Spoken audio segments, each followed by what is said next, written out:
देखिए last time ये diagram हम लोगों ने बनाया था। बेसिकली हम लोगों ने न्यूरॉन का स्ट्रक्चर पढ़ा था और यहाँ पे आगे हमको पढ़ना है generation and conduction of nerve impulses. Nerve impulses generate कैसे होती हैं और कंडक्ट कैसे की जाती है, ठीक है। तो इसके लिए आपको बताया गया था कि सपोज दैट कि ये आपका एक्सोप्लाज्म है, ये एक्सॉन है, एक्सॉन की ये मेम्ब्रेन जो है ये क्या कहलाती है, एक्सोलेमा। एक्सोलेमा के अंदर जो फ्लूइड प्रेजेंट है वो एक्सोप्लाज्म है और इसके बाहर जो फ्लूइड प्रेजेंट है वो ECF है, आपका एक्स्ट्रा सेलुलर फ्लूइड कहलाता है। आपको बताया गया था कि एक्स्ट्रा सेलुलर फ्लूइड में सोडियम आयन का कंसंट्रेशन जो होता है वो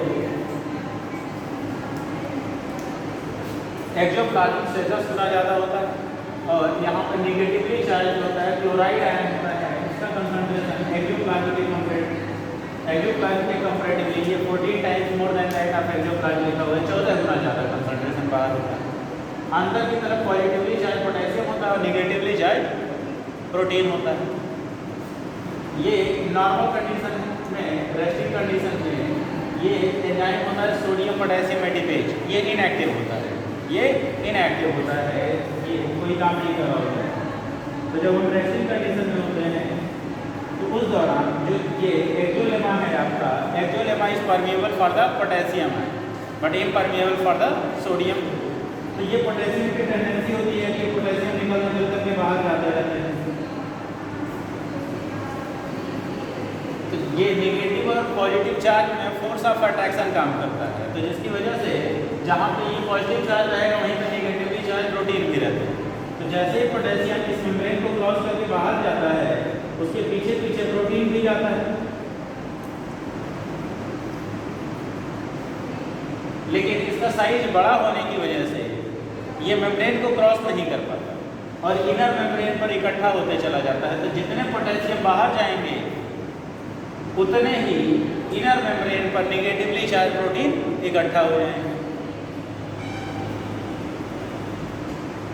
इन जनरल रेस्टिंग कंडीशन में जैसे इसका ये क्राइटेरिया है, लिमिटेशन है कि इतना ही, जैसे इस क्लास में मान लीजिए कि 100 बच्चे हों बैठ के पढ़ रहे हैं तो मेरी एक कंडीशन है कि मैं मिनिमम 50 लोगों को पढ़ाऊंगा, मैक्सिमम की कोई गारंटी नहीं, चाहे जितने भी बैठ के पढ़ सकते हैं,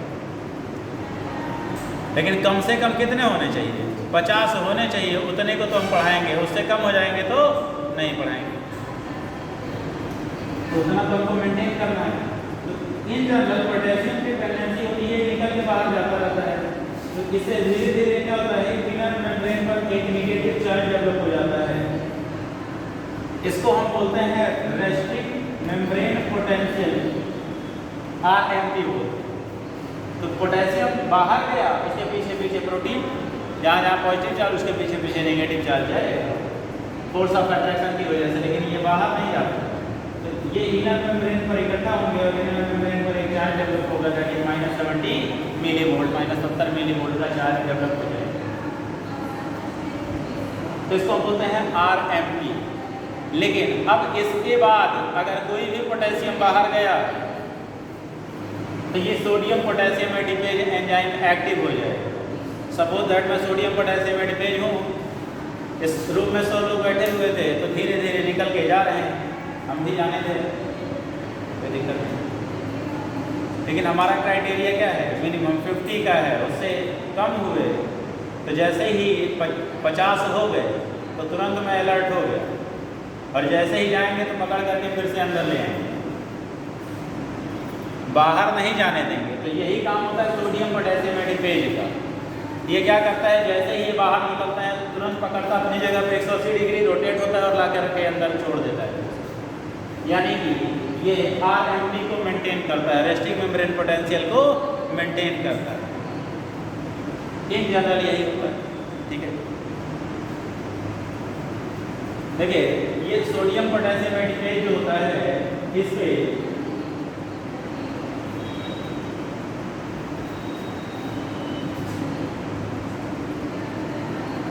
कुछ स्पेसिफिक साइट पाएगा जहाँ से एक पर्टिकुलर आयन बाइंड करता है। तो ये बाहर से क्या करता है, पोटेशियम आयन को पकड़ता है और उसको अंदर करेगा। उसी दौरान जो पॉजिटिवली चार्ज सोडियम आयन होते हैं उनको अंदर से बाहर कर दिया जाता है। ये एक्चुअली अपनी जगह पर 180 डिग्री रोटेट होता है, 180। तो ये बाहर और ये अंदर चले जाएंगे। पोटेशियम आपका कहाँ हो गया, अंदर आ गया,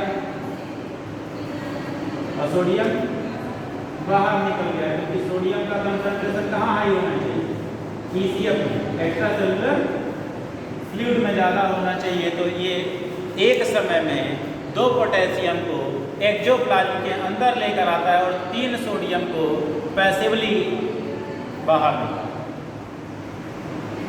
इनको अपनी जगह पर पकड़ेगा तो और रोटेट हो जाएगा। हुआ क्या, मेरी क्लास में जो है दूसरी क्लास के बच्चे आ गए थे और हमारी क्लास वाले निकल के जा रहे थे।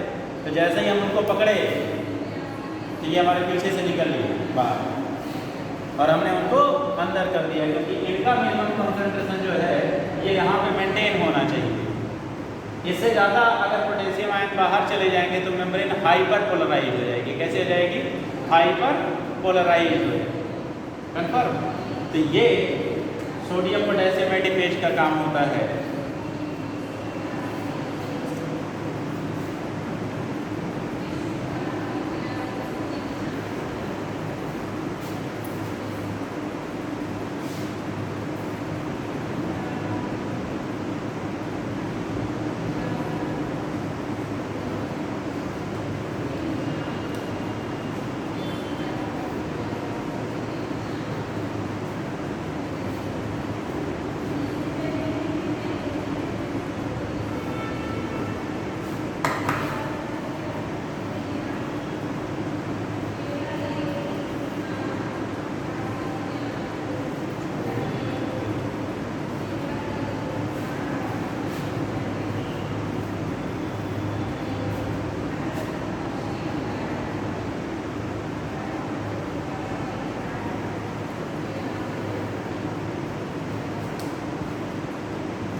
पोटेंशियल में है आपका, देखिए कि तो क्लियर नहीं है।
देखिएगा इस लाइन डायग्राम के तो हम समझने की कोशिश करते हैं।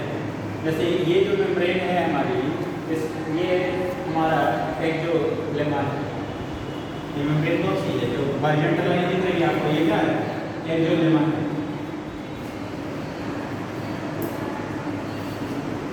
एक जो लेमा के बाहर जो फ्लूइड प्रेजेंट होता है वो ECF एक्स्ट्रा सेलुलर फ्लूइड, और इसके अंदर जो फ्लूइड प्रेजेंट होता है वो एक्सोप्लाज्म।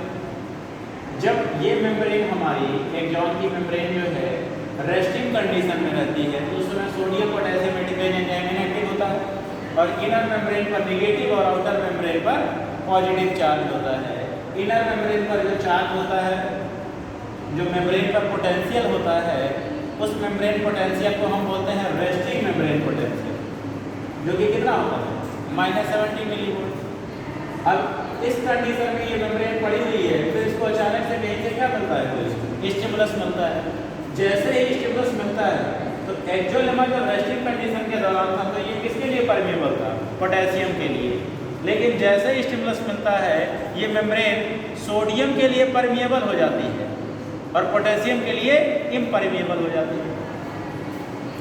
तो जैसे इसको स्टिमुलस मिला तो सोडियम के लिए ये परमेबल हो गई और पोटेशियम के लिए इम्परमेबल। तो इनर मेम्ब्रेन पर हमारा चार्ज कितना था, -70 मिलीवोल्ट। अब जब सोडियम अंदर आएगा, सोडियम कैसा है, पॉजिटिवली चार्ज है, तो इस ये वाला पॉजिटिव चार्ज इस नेगेटिव चार्ज को क्या करेगा, न्यूट्रलाइज करेगा। ठीक है, तो जैसे जितने सोडियम आते जाएंगे तो ये -70 था, फिर न्यूट्रलाइज होगा तो क्या होगा, -60, -50, -40 एंड सो ऑन, ऐसे ही क्या हो जाएगा, 0। क्या होगा, 0 हो जाएगा। फिर और ज़्यादा जो सोडियम आयन अंदर आने लगेंगे तो ये क्या होगा, पॉजिटिविटी की तरफ बढ़ेगा, +10, +20, देन +30 एंड सो ऑन, ऐसे बढ़ते बढ़ते ये +40 मिलीवोल्ट तक पहुँच जाता है। और +40 मिलीवोल्ट को हम स्पाइक पोटेंशियल बोलते हैं। क्या बोलते हैं, स्पाइक पोटेंशियल। मतलब किसी भी स्टिमुलस के कंडक्शन के लिए आपको स्पाइक पोटेंशियल जनरेट करना होगा। अगर स्पाइक पोटेंशियल अचीव नहीं होगा तो वो स्टिमुलस इतना वीक होगा कि वो कंडक्ट नहीं किया जा सकता। तो मिनिमम आपको कितने का चेंज करना होगा, -70 मिलीवोल्ट से +40 मिलीवोल्ट तक पहुंचना है। तो टोटल चेंज कितने का होगा, 110 मिली वोल्ट का। पहले -70 तो न्यूट्रलाइज होगा ना, फिर +40 तक पहुंचेंगे। तो जैसे ही स्टिमुलस मिला तो सोडियम आयन अंदर की तरफ आने लगा, जिसकी वजह से इनर मेम्ब्रेन पे जो नेगेटिव चार्ज था वो धीरे धीरे न्यूट्रलाइज हुआ और पॉजिटिव चार्ज में कन्वर्ट हो गया। पॉजिटिव चार्ज कन्वर्ट जो हुआ उसमें चार्ज कितना था? +40 मिली वोल्ट। तो यहाँ पे जो मेम्ब्रेन में पोटेंशियल है, इसको मेम्ब्रेन पोटेंशियल यहाँ पे हमको कितना मिला? +40 मिली वोल्ट, और इसी को हम एक्शन पोटेंशियल बोलते हैं, ठीक है। और +40 मिली वोल्ट होता है ये स्पाइक पोटेंशियल कहलाता है। क्या कहलाता है? Spike potential. मतलब इतना जनरेट हो जाएगा तभी वो स्टिमुलस आगे की तरफ कंडक्ट होगा। तो पहले जब हमारा मेम्ब्रेन था, इस पे बाहर पॉजिटिव, अंदर की तरफ नेगेटिव चार्ज था, तो इस स्टेट को हम बोलते हैं पोलराइज्ड स्टेट। क्या बोलते हैं? Polarised state. जब सोडियम आयन का इन्फ्लक्स होने लगा तो मेम्ब्रेन की पोलरिटी चेंज हो गई, तो इसको हम क्या बोलते हैं? डीपोलराइजेशन बोलते हैं। और डीपोलराइजेशन के दौरान उसने क्या किया? स्पाइक पोटेंशियल जनरेट किया, और स्पाइक पोटेंशियल की वजह से एक्शन पोटेंशियल जनरेट हुआ इस पॉइंट पर। अब स्पाइक पोटेंशियल जैसे इस पॉइंट पर जनरेट हुआ तो ये अगले पॉइंट के लिए फिर स्टिमुलस का काम करेगा। फिर पीछे वाली मेम्ब्रेन क्या होगी? फिर से किसी ओरिजिनल स्टेट में जाने की कोशिश करेगी। फिर ये स्टिमुलस ऐसे ही कंडक्ट होता जाएगा और पीछे की मेम्ब्रेन क्या होगी? रीपोलराइज। पहले पोलराइज था, डीपोलराइज हुआ, डीपोलराइजेशन के बाद फिर से इसी स्थिति में जाने की कोशिश करेगा, तो इसको हम बोलेंगे रीपोलराइजेशन। तो रीपोलराइजेशन के दौरान फिर क्या होगा?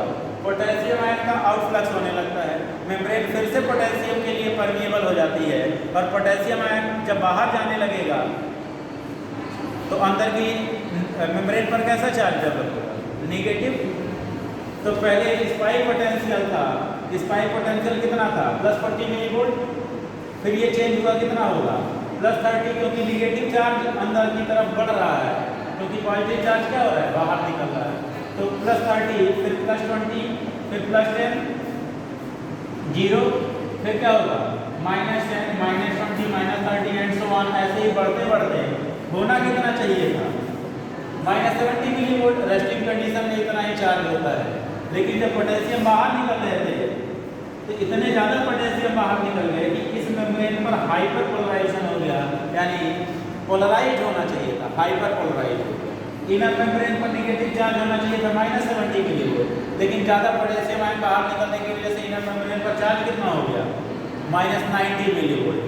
अब ये मेम्ब्रेन पोलराइज होनी चाहिए थी, लेकिन ये कैसी हो गई? हाइपर पोलराइज हो गई, यानी इसके इनर मेम्ब्रेन पर चार्ज कितना हो गया? -90 मिली वोल्ट। कहेंगे दिक्कत क्या है? दिक्कत ये है कि सेम इंटेंसिटी का जब दूसरा स्टिमुलस दिया जाएगा तो रिसीव नहीं होगा, क्योंकि मेम्ब्रेन कैसी है? Hyperpolarise. अभी इसका कॉन्सेप्ट समझा दें। फिर देखिएगा, अब ये मेम्ब्रेन हाइपर पोलराइज होगी, यानी ज़्यादा पोटेशियम बाहर चले गए। और मैंने बोला था कि अंदर रहने का एक क्राइटेरिया है कि मिनिमम कितने मेरे क्लासरूम में होने चाहिए? 50। तो इनके लिए भी इनर मेम्ब्रेन पर चार्ज कितना होना चाहिए? -70। बढ़ा के कर कितने में? -90। जाएंगे बाहर से पकड़ पकड़ के लाएंगे कि चलो 50 बैठो तभी बढ़ाएंगे, तो जो भी बाहर दिख गया कॉलर पकड़ के अंदर खींच लेंगे, क्लास में बैठा देंगे, पढ़ाएंगे। तो रिकवरी मोड पे चले जाएंगे, तो सोडियम पोटेशियम एंजाइम तुरंत एक्टिवेट हो जाता है कि ज़्यादा पोटेशियम बाहर चले गए, तो तुरंत पकड़ पकड़ के अंदर करना शुरू कर देता है, और फिर से इनर मेम्ब्रेन पर फिर से वही चार्ज डेवलप करता है। कितना? -70 मिली वोल्ट। और इसको क्या बोलते हैं? Recovery phase. बस इतना ही है।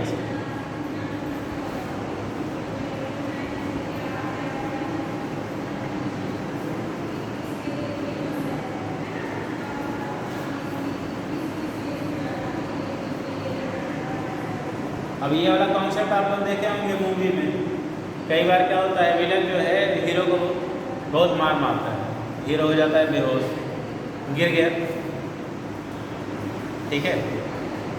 तो फिर उसको कहीं से स्टिमुलस मिलता है, आवाज़ आती है, एक्सटर्नल स्टिमुलस मिलता है, तो फिर से उसमें सोडियम आयन का इन्फ्लक्स जब चालू होता है तो उस दौरान एक्चुअली हुआ क्या रहता है, जब उसको विलन मार चुका होता है ना, तो उसकी मेम्ब्रेन जो होती है वो हाइपर पोलराइज हो जाती है। कैसे हो जाती है? हाइपर पोलराइज हो चुकी होती है। फिर जब स्टिमुलस जब उसको मिल जाता है, फिर से जब खड़ा होता है तो फिर विलन मार रहा होता है, फिर हीरो को चोट नहीं लगती। उसकी मेम्ब्रेन हाइपर पोलराइज हो गई है, पोटेंशियल इतना ज़्यादा नेगेटिव हो गया है कि सेम इंटेंसिटी का स्टिमुलस अब दोबारा रिसीव नहीं होगा। जब पहले मारते थे तो चोट लगती थी, अब मार रहे हैं तो चोट नहीं लगती। तो उसकी मेम्ब्रेन हाइपर पोलराइज हो गई, तो अब दोबारा मारेंगे तो असर नहीं करेगा। मतलब सेम इंटेंसिटी का दूसरा स्टिमुलस देंगे तो रिसीव नहीं करेगा। मेम्ब्रेन कैसी हो गई है? हाइपर पोलराइज हो गई। यही काम पेन किलर का होता है। यही काम क्या होता है? पेन किलर का होता है। जैसे आपको दर्द होता है तो आप तुरंत जाके दवा खा लेते हैं, रिलीफ मिल गया, तो वो करता क्या है? मेम्ब्रेन को हाइपर पोलराइज कर देता है, जिससे वही स्टिमुलस अगर मिले तो वो रिसीव नहीं होता है, तो आपको दर्द की फीलिंग नहीं आती। और इनहिबिटरी न्यूरोट्रांसमीटर का सिक्रेशन क्या करता है? बढ़ा देता है। तो वो साइट को ही ब्लॉक कर देते हैं, स्टिमुलस कंडक्ट ही नहीं करेंगे, रिसीव ही नहीं करेंगे जो करना होता है। पेन किलर एनाल्जेसिक जो आप लेते हैं उसका भी काम यही है।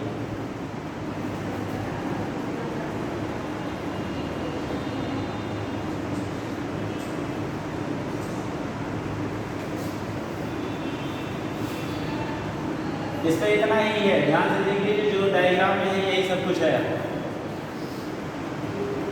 इसी पे हर एक पॉइंट वाइज आपको थ्योरी में मिलेगा, हर एक पॉइंट इसी पे मिलेगा।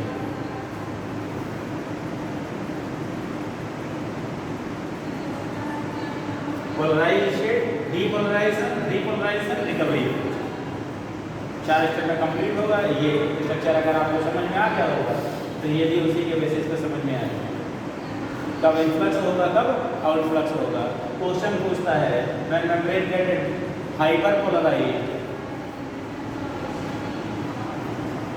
then its polarity becomes -70 millivolt due to देता है influx of potassium ion, influx of sodium ion, outflux of sodium, outflux of potassium, influx of potassium.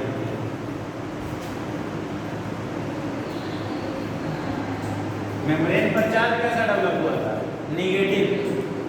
Negative charge कब डेवलप होगा? जब सोडियम का पोटेशियम आयन बाहर चले जाते हैं। तो होना कितना चाहिए था? -70। पहुंच कितना गया था? -90। तो जो एक्स्ट्रा पोटेशियम बाहर गए थे उनको तो लाना पड़ेगा ना, तभी मेम्ब्रेन का पोटेंशियल इतना होगा जितना नॉर्मल चाहिए। तो लास्ट में क्या होता है? Influx of potassium. ये इनफ्लक्स है, ये आउटफ्लक्स है, बाहर की तरफ निकल। अब इसके बाद है सिनैप्स। ये इतना समझ में आ गया?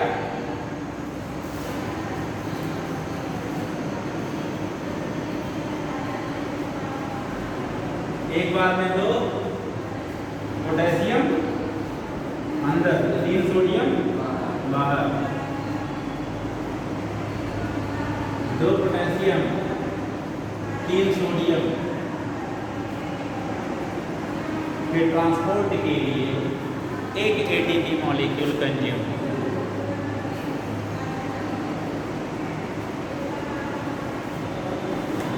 चल ही नहीं रहा।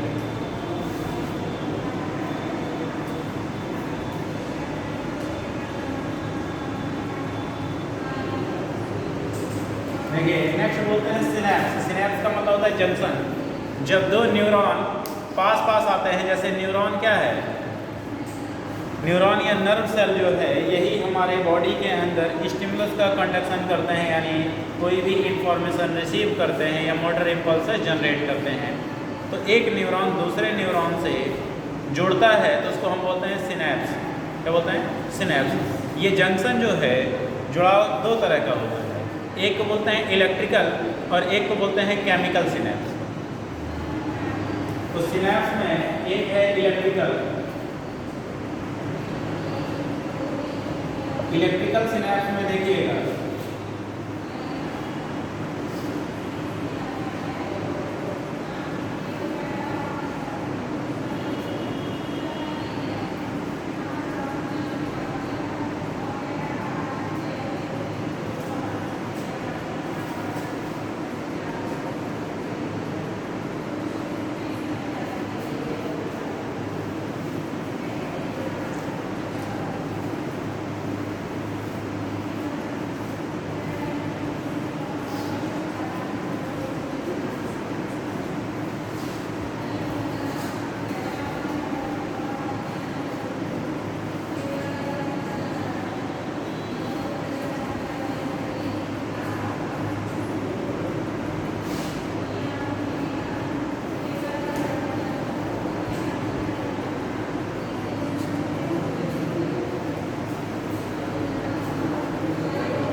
एक होता है आपका इलेक्ट्रिकल सिनेप्स। इलेक्ट्रिकल सिनेप्स में देखिए क्या होता है, एक न्यूरॉन दूसरे न्यूरॉन के डायरेक्ट कांटेक्ट में होता है। मतलब एक न्यूरॉन का जो पिछला हिस्सा होगा इसको बोलते हैं पोस्ट सिनेप्टिक नॉब, पोस्ट का मतलब बाद, और दूसरे न्यूरॉन का डेंड्रॉन या डेंड्राइट से होगा। तो एक न्यूरॉन का एक्सॉन टर्मिनल या सिनेप्टिक नॉब जो होता है दूसरे न्यूरॉन के डेंड्रॉन या डेंड्राइट से डायरेक्टली आर्टिकुलेट करता है, डायरेक्टली जुड़ा हुआ होता है, यानी दोनों की मेम्ब्रेन एक दूसरे के कांटेक्ट में होती हैं। तो पोस्ट सिनेप्टिक नॉब है, ये पोस्ट सिनेप्टिक मेम्ब्रेन होगा, ये प्री सिनेप्टिक नॉब है जिसका प्री सिनेप्टिक मेम्ब्रेन होगा। तो post synaptic membrane and pre synaptic membrane get fuse together, दोनों आपस में क्या होती हैं, जुड़ जाती हैं डायरेक्टली। जिस जंक्शन पर जुड़ती है उसको कोनिजन बोलते हैं। क्या बोलते हैं, कोनिजन। इनके बीच का जो गैप होता है सिनेप्टिक क्लेफ्ट कहलाता है, जो कि बहुत ही कम होता है 0.2 नैनोमीटर। इनमें जो इम्पल्सेस या स्टिमुलस का डायरेक्शन होता है वो बाई डायरेक्शन होता है। कैसा, बाई डायरेक्शन, क्योंकि इलेक्ट्रिकल इम्पल्स है ना, किधर से भी ट्रांसफर हो सकती है मेम्ब्रेन के थ्रू, तो ये बाई डायरेक्शनल है।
दोनों में उल्टा होगा, इसमें यही पोस्ट रहेगा और इसमें फ्री रहेगा।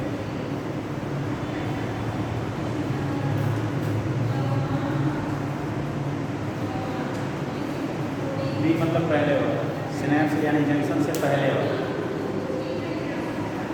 सही के लिए इसमें भी फ्री रहेगा, इसमें भी पोस्ट रहेगा।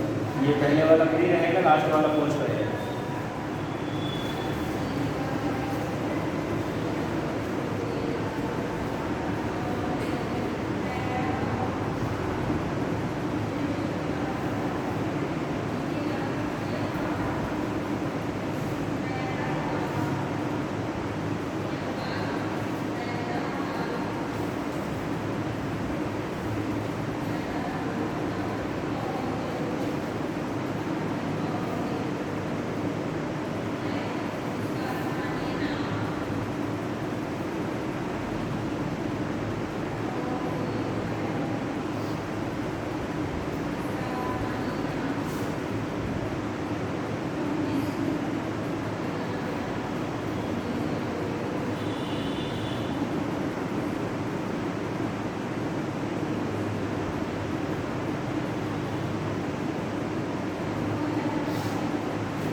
देखिए का दूसरा है केमिकल सिनेप्स। इसमें एक न्यूरॉन का जो सिनेप्टिक नॉब होता है वो दूसरे न्यूरॉन के पोस्ट, एक का प्री सिनेप्टिक नॉब दूसरे के पोस्ट सिनेप्टिक नॉब के कांटेक्ट में आता है, लेकिन इनके बीच में जो गैपिंग होती है वो इलेक्ट्रिकल सिनेप्स से ज़्यादा होती है।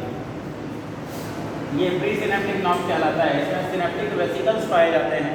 उन सिनेप्टिक वेसिकल के अंदर कुछ केमिकल न्यूरोट्रांसमीटर भरे हुए होते हैं। इन केमिकल न्यूरोट्रांसमीटर, जैसा कि नाम से कन्फर्म है, न्यूरोट्रांसमीटर यानी न्यूरॉन के स्टिमुलस को या इंफॉर्मेशन को एक न्यूरॉन से दूसरे न्यूरॉन तक पहुंचाते हैं। ट्रांसमीटर का काम यही होता है, सिग्नल पहुंचाना। ये प्री सिनेप्टिक नॉब, ये पोस्ट सिनेप्टिक नॉब, दोनों के बीच में जो जगह होती है उसको सिनेप्टिक क्लेफ्ट बोलते हैं, दरार होती है। और ये गैपिंग जो होती है 20 नैनोमीटर होती है। ये सिनेप्टिक वेसिकल जैसे ही इस मेम्ब्रेन के थ्रू कोई स्टिमुलस आता है तो सिनेप्टिक वेसिकल जो है वो जंक्शन की तरफ मूव करने लगती हैं और यहाँ मेम्ब्रेन से आकर जुड़कर रप्चर हो जाती हैं, फट जाती हैं और अपने केमिकल न्यूरोट्रांसमीटर को सिनेप्टिक क्लेफ्ट में रिलीज कर देती हैं। फिर पोस्ट सिनेप्टिक मेम्ब्रेन पर कुछ रिसेप्टर प्रोटीन पाए जाते हैं जो इन न्यूरोट्रांसमीटर को रिसीव करते हैं और according to the nature of neurotransmitter ये वर्क करते हैं। न्यूरोट्रांसमीटर दो तरह के होते हैं, एक्साइटेटरी और इनहिबिटरी न्यूरोट्रांसमीटर। एक्साइटेटरी न्यूरोट्रांसमीटर क्या करेगा, उस इम्पल्स को, उस स्टिमुलस को अगले न्यूरॉन तक क्या करेगा, ट्रांसमिट करेगा। और इनहिबिटरी क्या करेगा, वहीं पे रोक देगा, इनहिबिट कर देगा।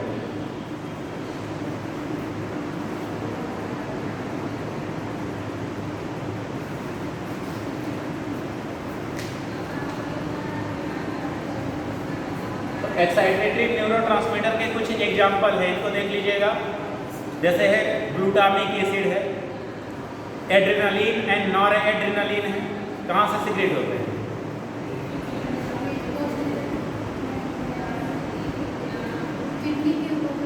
सुप्रारीनल ग्लैंड या एड्रेनल ग्लैंड बोलते हैं। दो पार्ट होते हैं, एड्रेनल कॉर्टेक्स या एड्रेनल मेडुला। एड्रेनल मेडुला, देखिए जो किडनी होता है इसके ऊपर एक ग्लैंड पाया जाता है छोटा सा, हाँ किडनी के ऊपर पाया जाता है, पेयर्ड ग्लैंड होता है। इसको सुप्रा का मतलब ऊपर, रीनल का मतलब किडनी, सुप्रा रीनल ग्लैंड बोलते हैं या फिर एड्रेनल ग्लैंड बोलते हैं।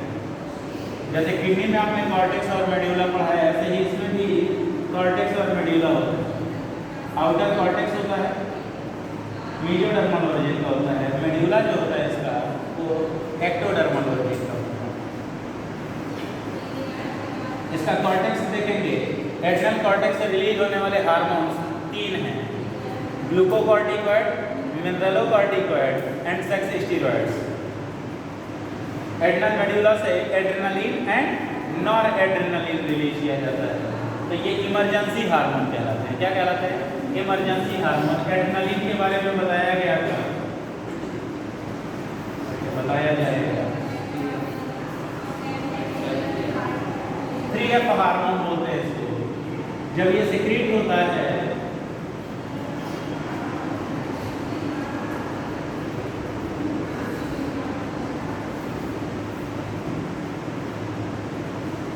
तो इसका रिस्पॉन्स जो होता है ना, the secretion of adrenaline hormone is 3F।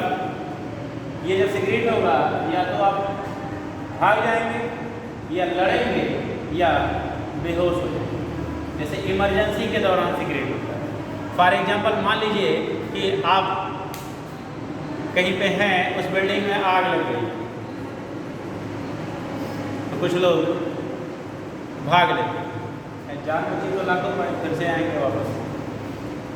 कुछ लोग सोचते हैं आग को बुझाया कैसे जाए, वो फाइट करते हैं, लड़ते हैं। और कुछ लोगों को समझ में आता ही नहीं है, चिल्लाते हैं, रोते हैं और बेहोश होते हैं।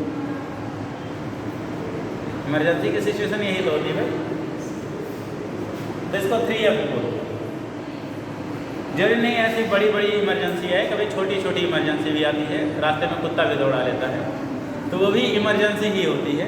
कुछ लोग भाग लेते हैं, कुछ लोग उल्टा दौड़ा लेते हैं तो कुत्ता ही वापस चला जाता है।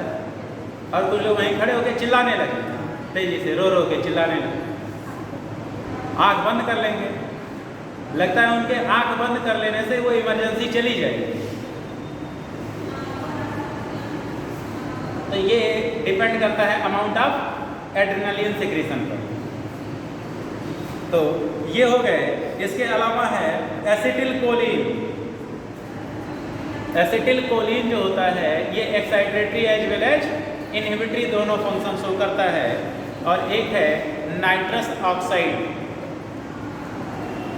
लाफिंग गैस, ये एक्साइटेटरी ही होता है। दूसरी बात, ये बॉडी में स्टोर नहीं किया जाता है, जब इसकी ज़रूरत होती है तभी बनाया जाए लाफिंग गैस। तो कुछ अमाउंट में हमारे न्यूरॉन्स के अंदर कभी कभी सिंथेसाइज हो जाता है, तो हम हंसने लगते हैं, तो फिर रुकते नहीं, काफ़ी देर तक हंसते रहेंगे। और आपको पता हो कि अगर इसका ओवरडोज दे दिया जाए तो मर जाएंगे, कहेंगे खुशी खुशी मर गए, हंसते हंसते मर गए।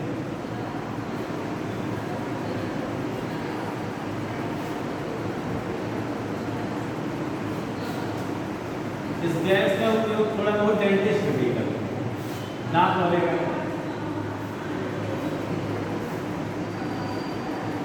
जैसे आप जाते हैं डॉक्टर के यहाँ, डॉक्टर कहता है मुंह खोलो आप, तो आप खोल देते हैं।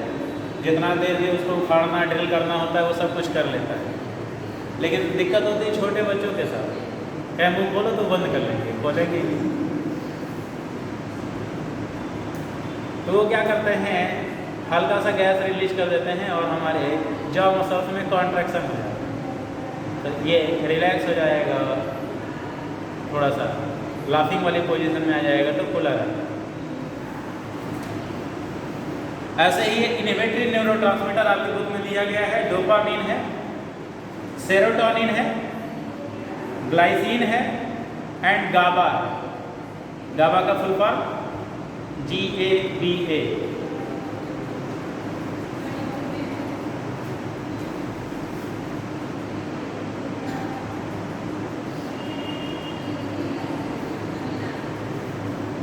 गामा अमीनो ब्यूटायरिक एसिड बोलते हैं। क्या बोलते हैं? Gamma amino butyric acid.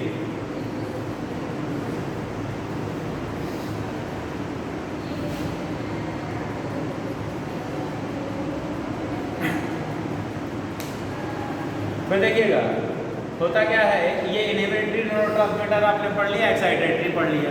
Excitatory excitation cause करेगा, इनहिबिटरी उसको रोक देता है। तो कई बार आप दर्द में होते हैं और कुछ लोग आपको रिकमेंड कर देते हैं चाय कॉफ़ी पी लो, दर्द उससे कम थोड़ी ना हो, तो बढ़ जाए। चाय और कॉफ़ी की कैटेगरी क्या है? स्टिमुलेंट। क्या है? तो स्टिमुलेंट जो है वो नर्व इम्पल्स या स्टिमुलस की स्पीड को क्या करता है? बूस्ट अप करता है, बढ़ाता है, तो दर्द कम नहीं हो, बढ़े।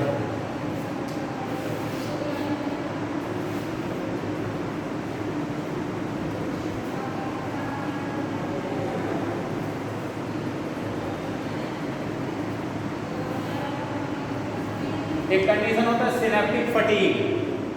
क्या होता है?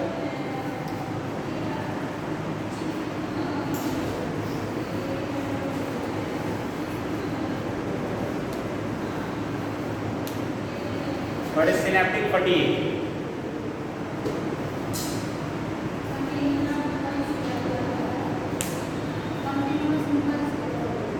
हाँ, जब किसी भी मसल्स को आप सक्सेसिव स्टिमुलस देते हैं, when successive stimulus are given to a particular muscle, तो जब उस मसल तक जो है ये न्यूरोट्रांसमीटर, या जब देखिएगा अभी आपने ये डायग्राम बनाया था कि ये सिनेप्टिक वेसिकल है। मान लीजिए किसी न्यूरॉन के थ्रू आप कहीं पे सक्सेसिव स्टिमुलस दिए जा रहे हैं, एक के बाद एक लगातार स्टिमुलस दिए जा रहे हैं, ये सिनेप्टिक वेसिकल जा रहे हैं, रप्चर हो रहा है, न्यूरोट्रांसमीटर रिलीज कर दे रहे हैं, रिलीज कर दिए धीरे धीरे न्यूरोट्रांसमीटर रिलीज करने वाले वेसिकल क्या हो गए? पूरी तरीके से खत्म हो गए। दोबारा रिस्टोर करने में थोड़ा समय लगेगा, तो उस उतने समय के लिए अगर आप कोई स्टिमुलस देंगे तो वो रिसीव नहीं होगा। क्यों नहीं रिसीव होगा? न्यूरोट्रांसमीटर है ही नहीं, रिलीज नहीं किया जाएगा तो अगले न्यूरॉन तक मैसेज नहीं पहुंचेगा, तो वो रिसीव नहीं करेगा। तो इसी कंडीशन को हम बोलते हैं सिनेप्टिक फटीग बोलते हैं। जब हम लगातार स्टिमुलस देते हैं तो सिनेप्टिक वेसिकल सारे के सारे रैप्चर हो जाते हैं, फट जाते हैं, और दोबारा जब तक सिंथेसाइज नहीं किए जाएंगे तब तक अगला स्टिमुलस उसको आप नहीं दे सकते। तो सिनेप्टिक फटीग में एक पॉइंट है, failure of nerve impulse transmission along the synapse due to the complete exhaustion of synaptic vesicles. Synaptic vesicle पूरी तरीके से जब खत्म हो जाते हैं तो उसमें न्यूरोट्रांसमीटर रहेगा कि यहाँ पे, तो रिलीज क्या किया जाए।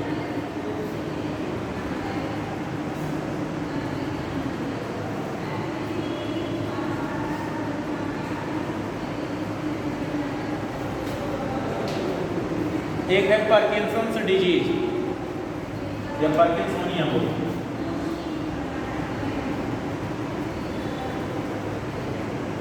पार्किंसंस डिजीज किसी को पता है? पार्किंसोनिया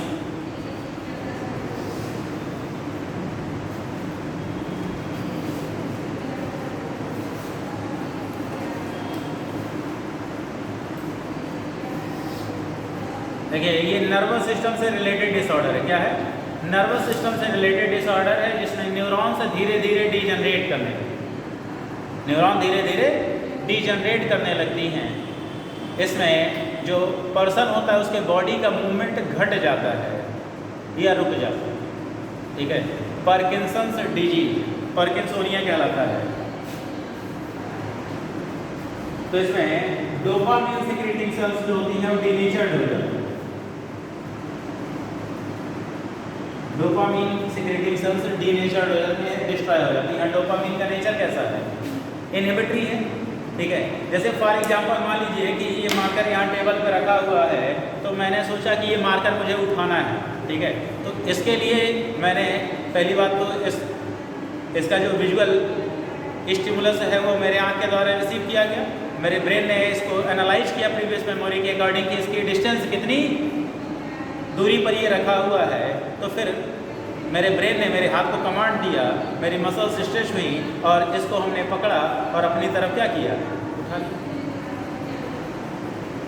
तो इसमें जैसे अगर हाथ यहीं तक जाना है तो इसके बाद इसको रुकना भी तो पड़ेगा। तो स्टिमुलस पहले दिया, फिर उसको क्या किया? रोका। रोकने के लिए डोपामिन सिक्रेट किया, तब तो ये जाके रुका। इनहिबिटरी न्यूरोट्रांसमीटर, नहीं रोकते तो हाथ यहाँ चला जाता। तो पार्किंसंस या पार्किंसोनिया जिन पर्सन को होता है उनके साथ यही दिक्कत होती है। जैसे वो चलते हुए चले जा रहे हैं, आपने बुलाया यहाँ तो वो रुकेंगे यहाँ, मतलब उनको रुकते रुकते थोड़ा सा समय लगता है। कई ऐसे लोग गाड़ी नहीं चलाते। पार्किंसंस डिजीज जिसको होता है उसका लाइसेंस नहीं बनता है। पता चले देखे ब्रेक लगाना था, यहाँ लगाए, गाड़ी चढ़ जाने के बाद ब्रेक वाला सिस्टम थोड़ा सा फेल हो जाता है, तो वो मूव करते हुए चलते हैं, स्मॉल स्टेप डालते हैं, ब्रेडिकाइनेसिस होती है, ट्रिमर होता है, हाथ पैर जो है हिलते रहते हैं, कांपते हैं और बॉडी का मूवमेंट जो है वो घट जाता है, मतलब धीरे धीरे मूव करेंगे स्मॉल स्टेप के साथ। तो ये पार्किंसंस डिजीज। अब इसके बाद आपको पढ़ाना है सेंट्रल नर्वस सिस्टम।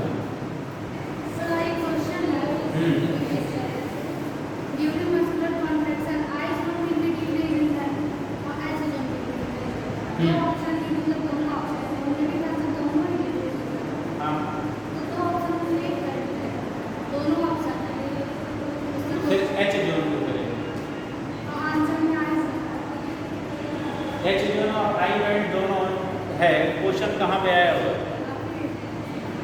नहीं भेजा उसमें, एक्चुअली दोनों both answer will be correct. कई बार होता है एग्जामिनेशन में ऐसे क्वेश्चन आ जाते हैं तो आंसर की आप जब देखते होंगे तो उसमें लिखा होता होगा ए एंड सी ऑप्शन में। तो उस केस में क्या होता है, आप के द्वारा कोई सा भी अगर अटेम्प्ट किया गया होगा तो वो सही माना, ठीक है। इस तरीके के question actually multiple choice question कहलाते थे, पहले के एग्जाम में आते थे, अभी नहीं आते, ठीक है। पहले के एग्जाम में क्या होता था, अगर किसी भी क्वेश्चन में 2 ऑप्शन सही हैं तो आपको दोनों सर्कल भरना पड़ता था। अगर आपने कोई भी एक भरा है तो उस पर नंबर पूरे नहीं मिलते थे जब तक आपने दोनों नहीं सर्कल किया। तो मल्टीपल चॉइस क्वेश्चन बोलते हैं, तो वो नहीं आते हैं।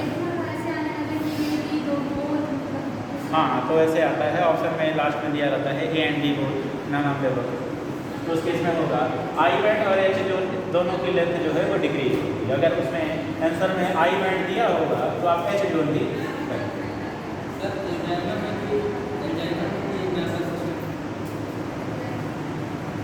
नर्वस सिस्टम रिलेटेड पहले ब्रेन वगैरह पढ़ लीजिए। देखिएगा, सेंट्रल नर्वस सिस्टम नेक्स्ट हमको पढ़ना है, जिसमें ब्रेन के बारे में पढ़ना है। ब्रेन का मैं एक हाइपोथेटिकल डायग्राम बना रहा हूँ। हाइपोथेटिकल मतलब ये रियल डायग्राम नहीं है, सिर्फ आपको पार्ट्स समझाने के लिए ये डायग्राम।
डायग्राम बना दीजिए, अगली क्लास का समय हो गया है।